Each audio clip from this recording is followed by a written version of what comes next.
तो आतंक के प्यादे हैं जो मारे जा रहे हैं, आतंक के मास्टरमाइंड, चाहे हम हाफिज सईद की बात करें या मसूद अजहर की बात करें या दाऊद इब्राहिम जो क्लिफ्टन कराची में बैठा है उसकी बात करें, या फिर वो जो आईएसआई के अधिकारी हैं जो इनको ट्रेनिंग देकर इनको लॉन्च करते हैं, क्या आरजू कभी उनके खिलाफ कार्रवाई होगी या वो इम्पॉसिबल है, असंभव है? नहीं, वो इम्पॉसिबल है, इसलिए कि उनको तो हीरो बना दिया है ना, वो तो हीरो हैं। उनको कभी आपने सुना कि उनको टेररिस्ट बोला गया हो? उनके नाम के साथ तो साहब लगाया जाता है।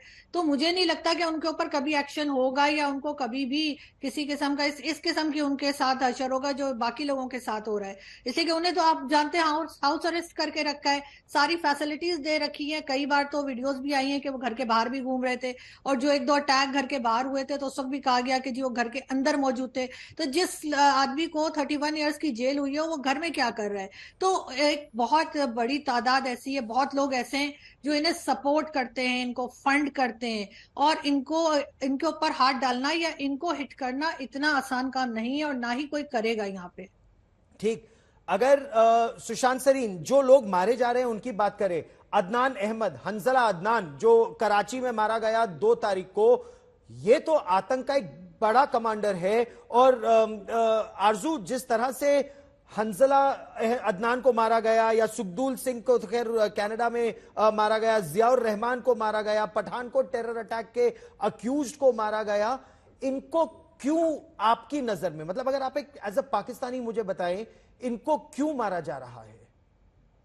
इनको दिखाने के लिए मारा जा रहा है कि जी हम इस तरह के लोगों का सफाया हमने कर दिया है, और अब हमें ना तो एफएटीएफ की लिस्ट में डाला जाए ना ही कुछ और किया जाए। लेकिन ये भी हो सकता है कि इनके चेहरों को रिप्लेस कर दिया गया हो। ये बहुत ज्यादा इनको लोग पहचानने लगे थे, इनको लोग जानने लगे थे, इस वजह से शायद ये वो काम भी ना कर पा रहे हो जो इसके लिए इनकी ड्यूटी लगाई गई हो।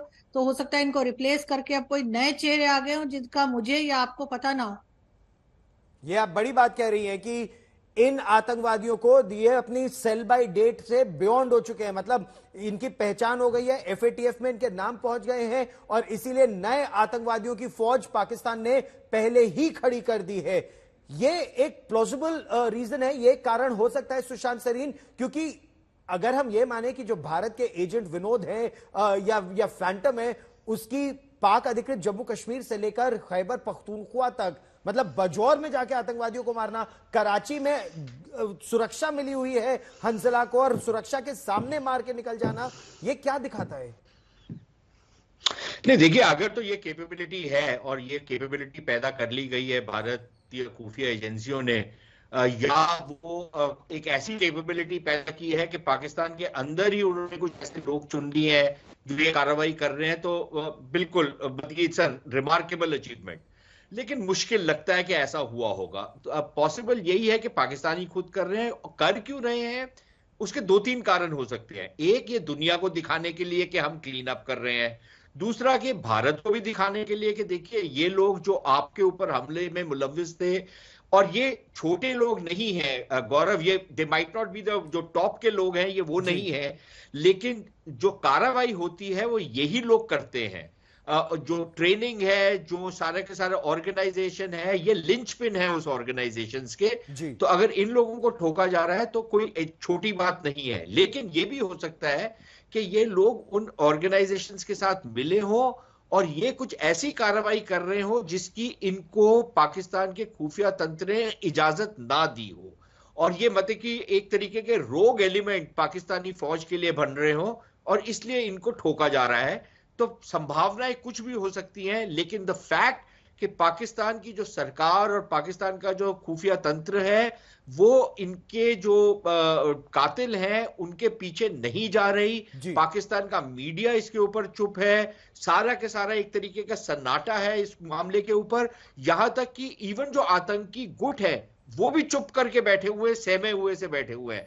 उससे ये नजर आता है कि कुछ और ही हो रहा है। हम जितना मर्जी अपनी छाती ठोकते रहें, लेकिन शायद हो कुछ और ही रहा है वहां पर। तो पाकिस्तान में इतना सन्नाटा क्यों है? और आरजू, ये प्रश्न तो बनता है कि अगर पाकिस्तान के 20-25 नागरिक मारे गए और वो जिनको पाकिस्तान हीरो मानता रहा है, और ऐसा भी नहीं है कि ये केवल इमेजिनेशन है, सबकी लाशें नजर आ रही हैं, कोई मस्जिद में नमाज पढ़ने जा रहा है तो उसकी वहां लाश गिर रही है, कोई कराची में सड़क पर घूम रहा है उसकी वहां लाश गिर रही है, सीसीटीवी कैमरे पर कैद हो रही हैं तस्वीरें, तो पाकिस्तान में इतना सन्नाटा क्यों है भाई?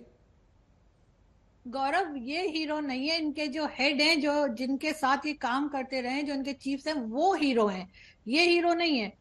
और सन्नाटा तो जाहिर है, पाकिस्तान का मीडिया तो एक तरह से डिक्टेशन लेके काम करता है। अगर उसको कह दिया गया है कि आपने इस बारे में बात नहीं करनी तो वो नहीं करेगा। लेकिन अगर किसी और कंट्री, चाहे वो भारत हो या कोई भी दूसरी कंट्री में, अगर कोई न्यूज ऐसी आती तो यकीनन चिल्ला चिल्ला के हमारे मीडिया का गला बैठ गया होता। लेकिन इस वक्त इस बारे में बात नहीं की जा रही, और इसका साफ मतलब यही है कि उनको यही इंस्ट्रक्शंस दी गई है कि आपने इस बारे में बात नहीं करनी। और ये लोग हरगिज हीरो नहीं, हीरो वो हैं जिनके साथ ये काम करते रहे या जिनके ग्रुप में ये हैं। ठीक थे मतलब। एक प्रश्न सुशांत सरीन, आपको इमरान खान का एक डायलॉग याद है? इमरान खान जब प्रधानमंत्री भी रहे हैं पाकिस्तान के, तो उनका यह मानना है कि आईएसआई हो या पाकिस्तान की सेना हो, पैसे के लिए तो ये अपनी मां तक को बेच सकते हैं। ये इमरान खान के शब्द हैं, मेरे नहीं।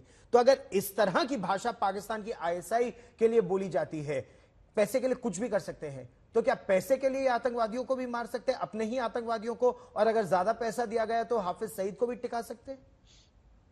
नहीं, उसमें देखिए कोई बड़ी बात नहीं है, लेकिन वो क्या वो इंस्टीट्यूशनल लेवल पे वो डिसीजन लिया गया है, यानी कि सरकारी लेवल पर आपने वो डिसीजन लिया है जैसे मुशर्रफ ने लिया था जब आईएसआई और पाकिस्तान की फौज जो है तालिबान और सारे लोगों को पकड़ पकड़ के अमेरिका के हवाले कर रही थी और उसके एवज में फिरौती ले रही थी अमेरिका से?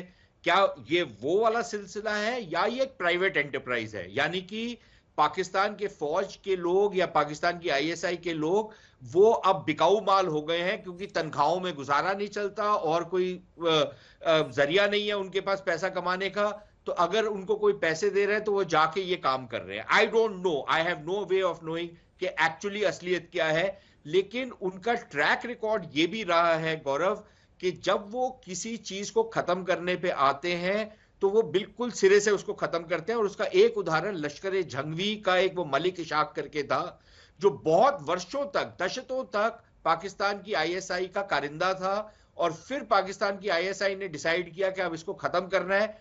एक रात को वो और उसका एक सहयोगी और उनके सारे तमाम फैमिली मेंबर्स और बड़े ओहदेदार, लगभग 15 लोगों को एक पुलिस मुकाबले में मारा गया, और आज तक किसी को पता ही नहीं है कि वो हुआ क्या, वहां पर कैसे मारा गया, क्यों मारा गया, लेकिन ओवरनाइट उस ऑर्गेनाइजेशन के जो टॉप लीडरशिप थी उसको खत्म कर दिया गया।